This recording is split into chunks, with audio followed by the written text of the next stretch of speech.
Hello, everybody, and welcome to today's webinar. My name is Anu Sood, and I'm the Director of Marketing at Caseware RCM and today's moderator. I hope everyone is doing well, and we thank you for joining today's presentation. Now, last week we hosted a webinar on creating an effective SAR program. And one of the questions that we received was, what can compliance do if the bank culture does not encourage branch staff to support compliance through their day-to-day activities? So their question was, what can they do to change that culture? So unfortunately, we do get this question fairly frequently. And Sarah Beth Felix gave her opinion last week, but we thought that we would talk about it again from another perspective and allow you to take what you can from the various presentations and use what works best for you. I'd like to introduce you our speakers. Now, you're going to love these guys. They're hilarious. Nicole and I have been killing ourselves laughing with our conversations with John and Pesh. So John Wiethorn is the board-appointed AML BSA Officer at TransferWise, as well as the company's Financial Crime Oversight Lead for North America. He joined TransferWise in 2019 from Navigant Consulting, where he was a senior consultant. Now, prior to Navigant, he held multiple roles in financial crime compliance at American Express, including working at one of the first members of the company's enterprise AML quality control team. Now, Perpetua, or Pesh, is the deputy MLRO at TransferWise, as well as the company's financial crime oversight lead for Europe. And she's responsible for the UK and the EU markets. Pesh joined TransferWise in 2017, having spent her early financial crime career in the banking, CFD, FX, and gaming industries.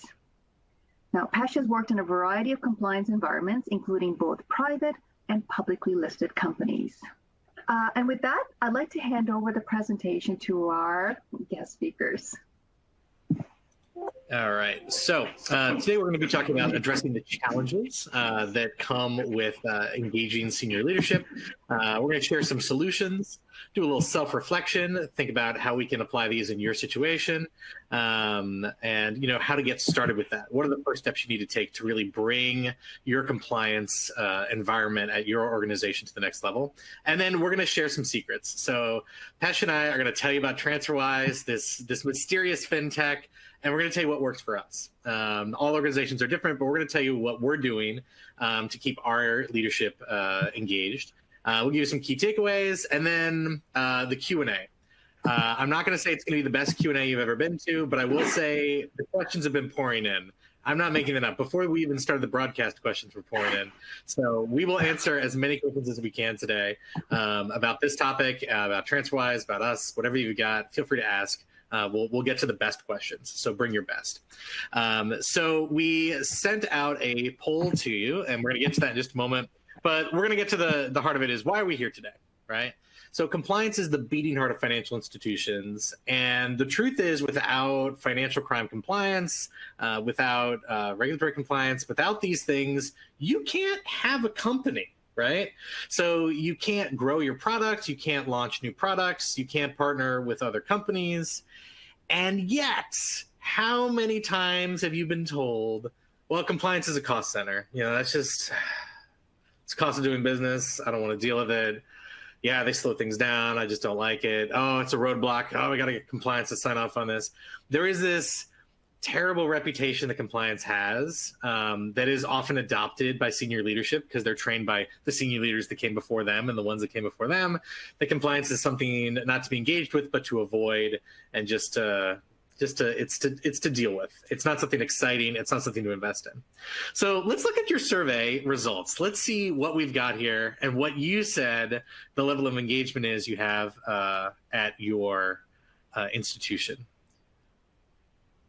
We're going to send that right now. Okay. So we have some interesting results there, and hopefully you can see those.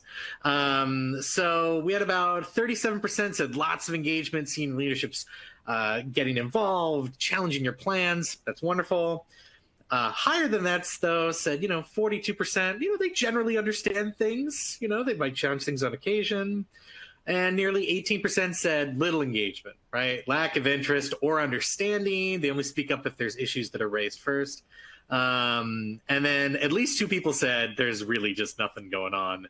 And they're only going to show up if things are on fire and the regulators are knocking on the door, that's okay. That's just where you are today. We're not here to judge on this webinar. We're here to talk about, what are the challenges? How do we solve it? So it's an anonymous survey too. We're not going to tell anyone. You don't need to stress out about that. You're not in trouble yet. I mean, you might be if we don't solve the issue, but that's what we're here about, right?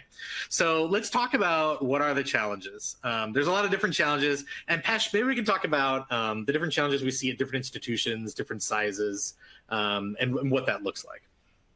Yeah, absolutely. Well, first of all, thank you everybody for joining us today. We hope you take something away from this webinar. So when we talk about challenges, I'll speak mostly about smaller institutions because I've had the privilege of having worked in smaller institutions, whereas John, who's just John, has had the pleasure of just working in much larger institutions. So let's speak about smaller institutions for a second.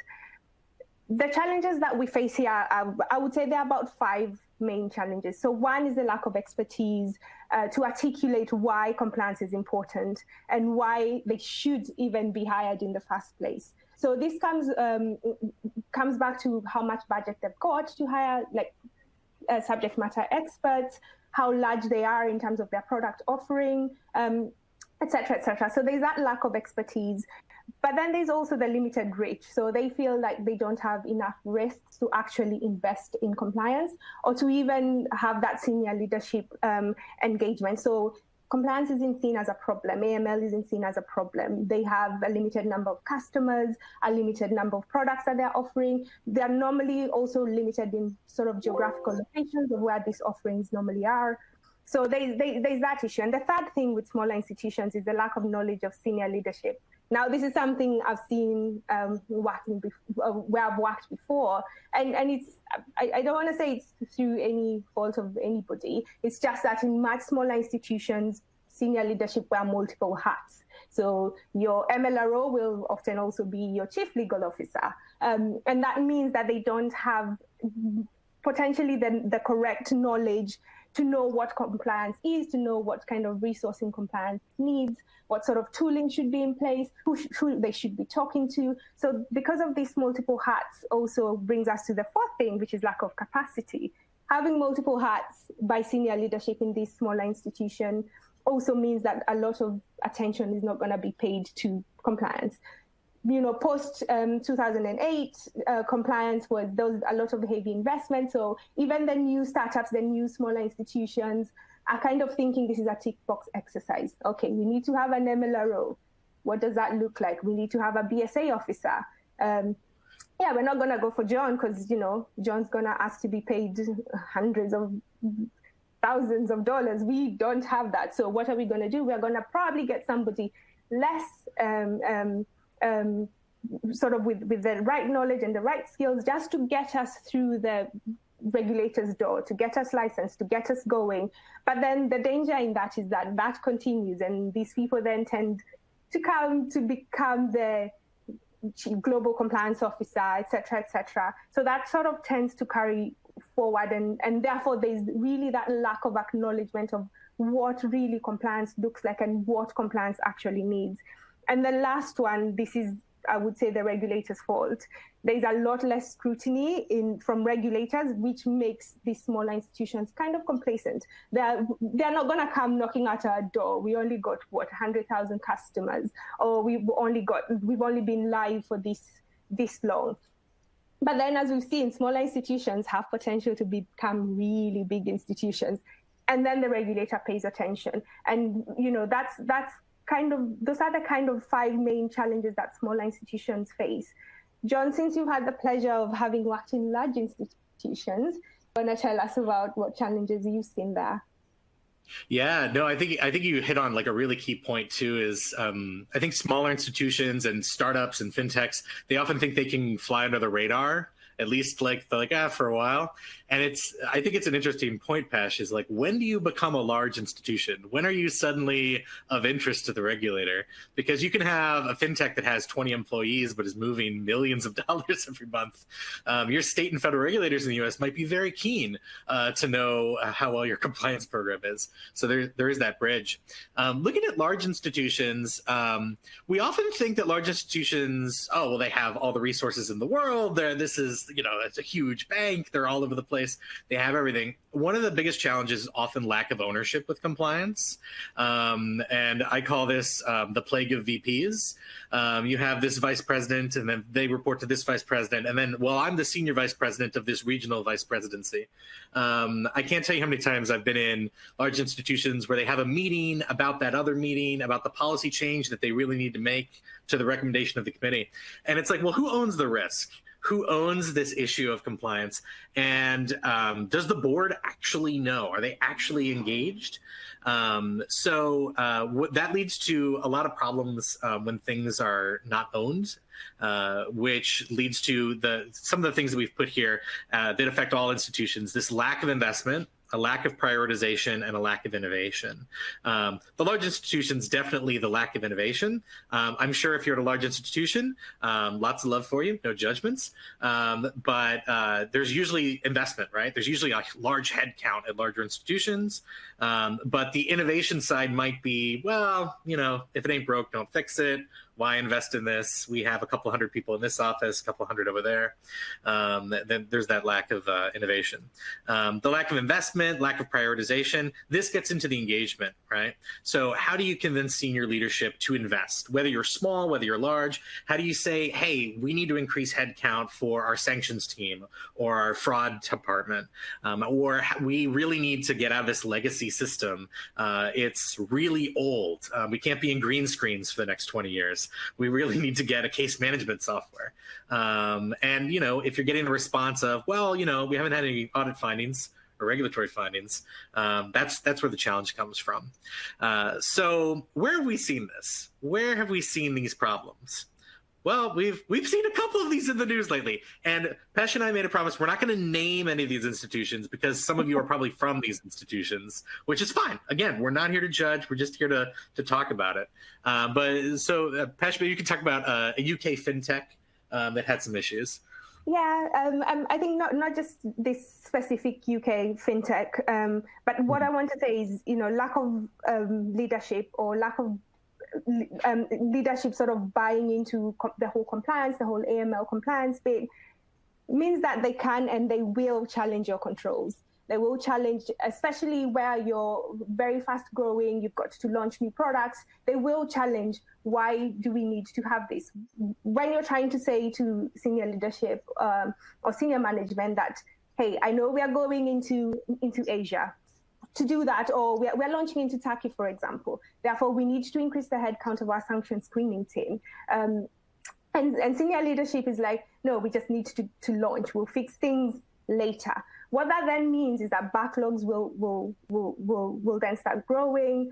There will be lack of care because there's targets to meet, there's KPIs to meet. We've got customers who are waiting, et cetera, et cetera. So what that means is that senior leadership can actually influence the way your controls work and the way you run your AML program. So in the UK, we've seen sort of one of the fintechs having turned off their sanction screening due to backlog. We've seen another fintech coming into the news saying that potentially they will not be able to actually sustain themselves because the regulator has asked them to remediate some of the reporting obligations that they haven't.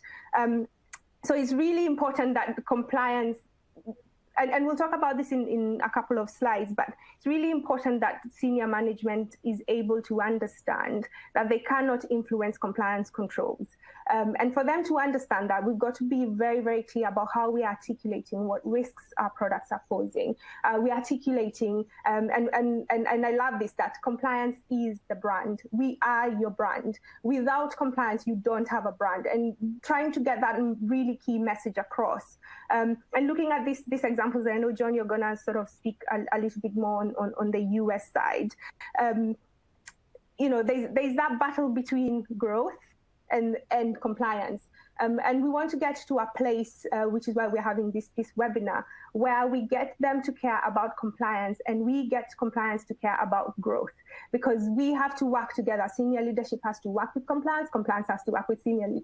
It has to be a two-way street in terms of the way we talk to each other, in terms of the way we articulate what risks are, and basically just the way we rebrand compliance in a more, I don't want to say favorable light, because it is favorable, but in a better light, so that senior leadership actually sits and listens to what we're saying. Yeah, so let's talk about what we've seen recently in this, right? So we had a UK fintech. They said, wow, we have a lot of sanctions alerts. We don't have enough staff. Let's just stop screening to get sanctions lists. That'll solve the problem, right? Probably not the best solution, right? So what kind of senior leadership was involved in that? We had a German bank stripping Iran information from wires before sending it to the US affiliate. Talk about a leadership problem. We have the Home Office of Germany doing things that the US compliance folks don't know about that puts them in violation of the law. And countless banks. And you all know about this, backlogs. There's backlogs everywhere. Every time you hear about an enforcement action, there's often a backlog behind it.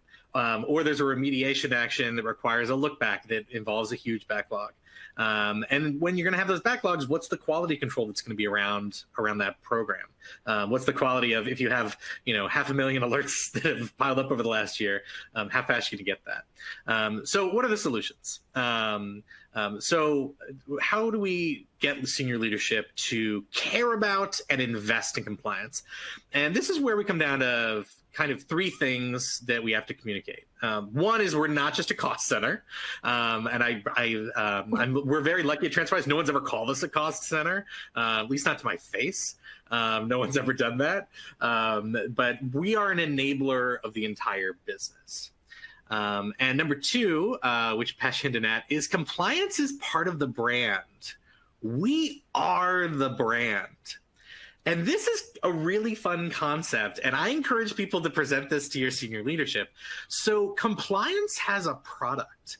A lot of banks, a lot of fintechs, a lot of exchanges for cryptocurrency, they want to talk about what their product is and their customers. And that's a great conversation senior leadership loves to have. How does this affect our customers? I would posit to you that compliance produces a product, and its customers are law enforcement, regulators, partners, and the public. So when you're filing suspicious activity reports or suspicious transaction reports or currency transaction reports, that's a product, right? It has a quality to it. It has a style to it. It has a consumer to it. Law enforcement is your primary consumer of your suspicious activity reports. How good is that product? Because I'm telling you, if that product is bad, it doesn't matter how good the product is to your general consumer as you're doing, that product won't survive without this product. So I always frame it as, yeah, we have customers too in compliance. Yeah, it's law enforcement, and it has to be really good. And so we have to have the right tools to give them the good stuff. Yeah, and John, you make a good point there, because it's not just law enforcement who are consumers of the compliance product, right? And this goes back to we are an enabler of business. Without compliance, or when they don't invest in compliance, and when senior leadership doesn't really sort of give that investment, doesn't listen, doesn't want to engage with compliance, what we forget is that what you're saying is, yes, law enforcement is some of the consumers, but our customers, most importantly, because nobody wants to do business with a company that's constantly in the news for compliance issues. Unless, of course, you're a money launderer, which is why you go to the big banks, and they'll welcome you because in the grand scheme of things, but as a compliance professional, you don't want to be associated with that. You want to go to work and know that you're making a difference. And this is something that we often tell our teams, myself and John, is that you come to work not just as a compliance professional, but think of the impact that you have on destabilizing organized crime, on helping law enforcement sort of dismantle human trafficking, wildlife, all these things. They have to understand that you're not just a cost center. Your products will grow if there's sufficient investment in compliance. Otherwise, there will be no partner. You won't partner with anybody. Nobody will want to partner with you. You go and try to partner with another financial institution, and they'll be like, no, your compliance is terrible. And that's the first thing that people do when they do due diligence, right? They look at what adverse media is there, what are the regulators saying about you. Have you had any adverse media to do with money laundering in the past 5 years, in the last 3 years? And that determines whether they actually partner with you. Now, without these strategic partners as financial institutions, we can't function. And that's why we are saying this to you, like, how do you get them to invest? You know, say, this is the product we are shipping. And I think what John just said and what I said in the previous slide, you are the brand. So when you leave here today and you go back to whatever financial institution you are, walk in with your head held high and go, I am the brand. Nobody can tell you, I am the brand. And that confidence will translate to whether it's your teams, whether it's when you're speaking to senior leadership. And we'll cover in a few slides down below, like about management information and how you present that. But the solution really lies with us. Yes, they might not want to listen, but we can make them listen. I love that, Pash. I love the idea of proudly walking into the office whenever we can go back to offices at some point. I'm going to do that, by the way, Pash. I'm going to say I am the brand. They'll probably tell me to sit down. I think it's really important because, and we all know this as compliance professionals too, when we evaluate other partners and their compliance programs. But how often do we think about like, what do people think about my company's compliance program? And I'm sure those of you that are listening to this and are taking the time to engage in this topic, if you think to yourself right now, and it's not a poll question, but just think about this. Are there banks that I know I would not want us to do business with because of their compliance program? Are there fintechs you are like, ooh, we would not want to do business with them? Probably, right? So how can you be part of the solution regardless of where you are? Third part of the solution is a sense of urgency is important. And size is no barrier to problems. Sense of urgency this is a full disclosure. I'm telling you my secrets. I took this from the restaurant industry that I worked in many years ago before I went into compliance. But having a sense of urgency, you want to get things done in compliance, right? And this can be, it doesn't matter if you're large, if you don't have a sense of urgency about fixing known issues and really digging in to make sure that you know what the issues are and really having good independent testing, then you're not going to get it done. If you don't have a sense of urgency and instill that in the senior leadership of, you know, it's important that we have these things under control and that we're investing for the future, then you're just not going to get there. Pesh, how important is it about who reads your management information reports? Well, haven't we all been there, sending end of quarter frantically, trying to gather all the information so you can send it to senior management, and once it's sent, you never hear back. We've all been there.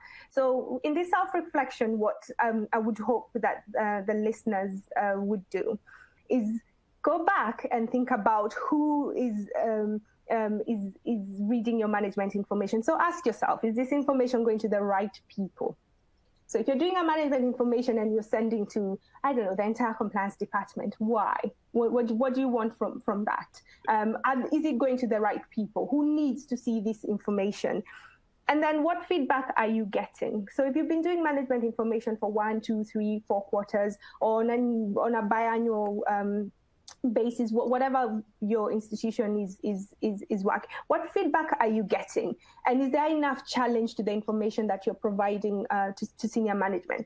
Say, for example, in your MI report, you sent to senior leadership that the number of SARS or the fraud incidents this quarter has increased by 40% than the previous quarter, and you hear nothing.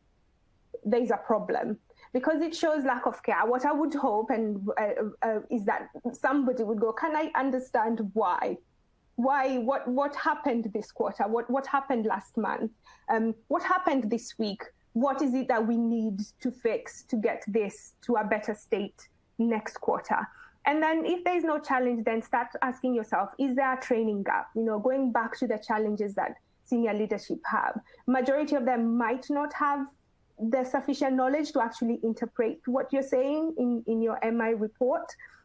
So start thinking whether you want to have a session with senior leadership to just explain compliance terms. It could be something as simple as, what is a SAR, believe it or not? And they see SARs and they're like, I have no idea what this actually means. And it might be just explaining the terminology that you use in your report. And is it that the information is too complex? Do they work better visually, like your outgoing president, John, where you have to draw pictures. I don't know, or graphs, or they want it to look pretty. I don't know, but you've got to drill down to why are they not understanding this? What can you do to make this information a little bit more digestible? So, Ryan, sorry. Oh yeah, no, I was just going to interrupt you because I think you pointed out something really interesting about like perhaps the training gap, right? So we just sent out the survey results. So if you look at those, I think it was very close between overall lack of investment, but also lack of understanding of compliance issues and importance was right up there. Also, 21% of you said all of the above. That is, wow. Okay. So maybe that's just you can't prioritize out of those three. That's fine. Maybe all of them are equally an issue. But I think, Pesh, to your point of not checking the box, right? That also comes to your board training. It's not there. Listen, there's a place for off-the-shelf training. I personally, this is my own personal opinion, don't think the board training is the best place to have something that's just off the shelf and generic. I think you really do need to have your compliance personnel that know things, really engage with them, really, answer their questions so they understand. And depending on the regulatory regime you're in the US, your board of directors and your BSA officer, they are liable for this stuff. So they better be trained and understand their obligations. This is also a particular challenge for smaller institutions and fintechs and startups where the board is changing, where the ownership is changing and leadership changes. And it really comes back down to that. Any other thoughts on Pesh on the just checking the box with the management information reports and how you can make them more accessible or more interactive or more engaging, I guess? Yeah, I mean, I would say with your management information, what do you expect? When you're doing this self-reflection, what do you personally expect? As a compliance, what do you expect? Are you doing it because, again, it's just part of your job to do it? Are you doing it because you're required to have management information to senior leadership about AML compliance? Why? What do you want? Because that means that when you're doing this report, you're making it very clear. I'm giving you this report as senior leadership because I want an outcome. I want feedback. I want you to challenge on this. I want you to invest in this because this report or the information contained here is showing a certain trend or is showing a certain typology or is showing a weakness in our control effectiveness.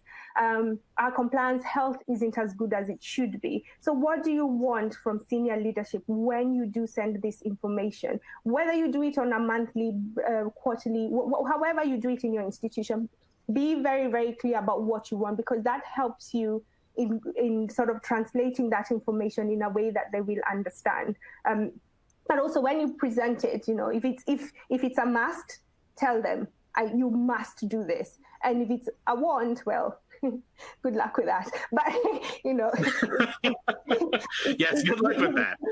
You've got to be really, really clear about what information you're sharing with senior leadership. Yeah, and it's going to be different depending on the institution. There's not one size fits all solution. Every organization is set up differently. So let's talk about how to get started, right? So the first step is understand your situation. What is the environment? Let's say you're a new senior compliance lead at an organization. Like, what is the environment? What are the controls? What needs to change? What needs to move? We have this huge backlog, or our quality control is really bad, or we're having a lot of partner RFIs come in and we don't know how to deal with them, or we have this outstanding audit finding that we sort of dealt with, but not really. Like, what is it that you need to change? What does it need to move? And that second bit is, the second point is setting a common framework of understanding. And this is moving beyond board training. So it's beyond the check the box, it's moving beyond that, but really defining who your customers are and what your product is from compliance, and really getting senior leadership to understand you're not just a cost center, but you have this product associated with your brand. Because if you get senior leadership to understand that, suddenly the investment case makes sense. So you can say, hey, listen, here's our management information. Things are going great right now. However, we're working with the business development people. We know we really want to expand to this new region. That region is high risk for, let's say, fraud. And so I know we need to proactively invest in this. And, here's some case examples of companies that didn't. Believe me, there's plenty. And we want to invest so that we can scale responsibly. And that's a much easier conversation to have when they have that understanding. And then it's just the ownership, right? Understanding in your environment who owns things. You should know, right? Like if there's a problem with your KYC, who owns that? Who's responsible for it? And once the issue is identified, who makes sure that it gets fixed in a timely fashion? And that applies to any and all parts of compliance. So it's a little generic. I said, understand your situation. So this is what you've been waiting for. Pesh and I were ready. We've prepared for this emotionally. We're going to talk about what works at TransferWise and why. This is a little plug for compliance at TransferWise, but I tell you, I'm not a salesperson. So Pesh, maybe we can talk about what we've dealt with ownership. Maybe that's the first thing we could talk about. Yeah, I mean, we walked right into this one, John.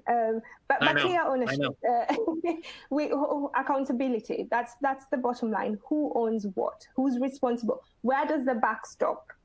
And for us in TransferWise is making it very clear to senior leadership. This stops with you. We need the investment in tooling. We need investment in people. We need to do this in order to grow. These are the risks. These are the examples, as John has said, about our industry peers who have not been able to invest properly in compliance. So making that very, very clear that senior leadership actually owns the overall risk. It is up to them because they determine how well our compliance program runs. So that has been really helpful in getting that sort of buy-in. Sometimes we I don't want to say we bribe, but we'll plead our case in saying, we'll give you a scary story of what could happen, or look at what has happened there. But it's really about making it very, very clear that they own the compliance program, they drive it, and so it's important that they listen to compliance. So the other go ahead. No, you can talk about the other bit in product development. I know you want to take that one. I do. So the one thing that I love about TransferWise and how we've set up compliance is we have compliance involvement in product development. And this is crucial, I think, at TransferWise to our success as a compliance program, is we involve compliance as soon as possible. As soon as someone even has a thought about a new feature or a new market or new product, we have a whole product compliance team that works with them to start thinking about the impact of that feature, of that product, before it's launched. A lot of fintechs, a lot of startups will just we'll launch and we'll figure out the compliance bit or the legal bit or the risk bit later. We don't do that. So one thing that works really, really well for us is that we have that engagement early on, and it's developed where they're saying, all right, well, if we were to add this feature, what's the impact? What's the operational impact? What's the regulatory impact? Can we do this? Should we do this?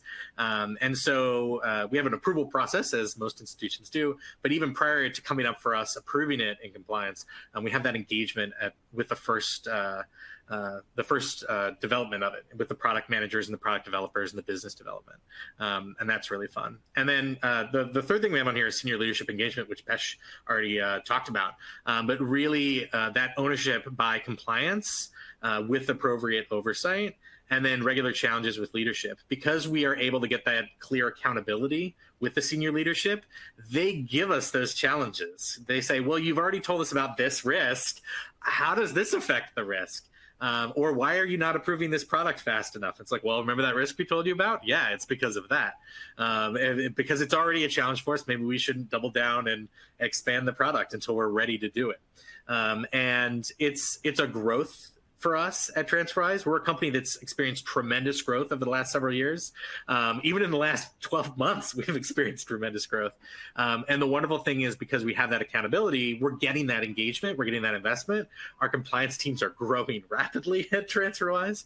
And it's really about scalability, which is one of the big challenges for a lot of fintechs. And that's what we do. That's where we're at.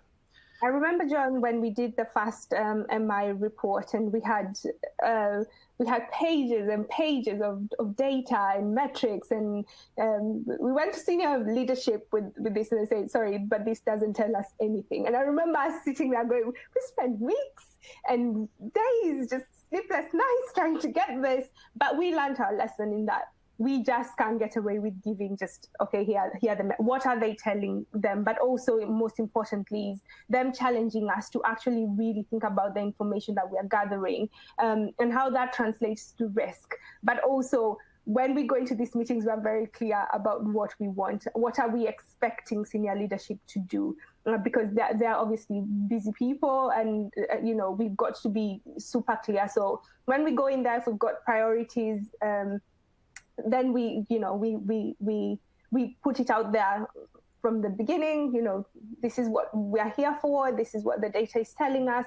This is where we are in terms of risk at TransferWise. And yeah, this is what we need you guys to do. Yeah, and it works really well.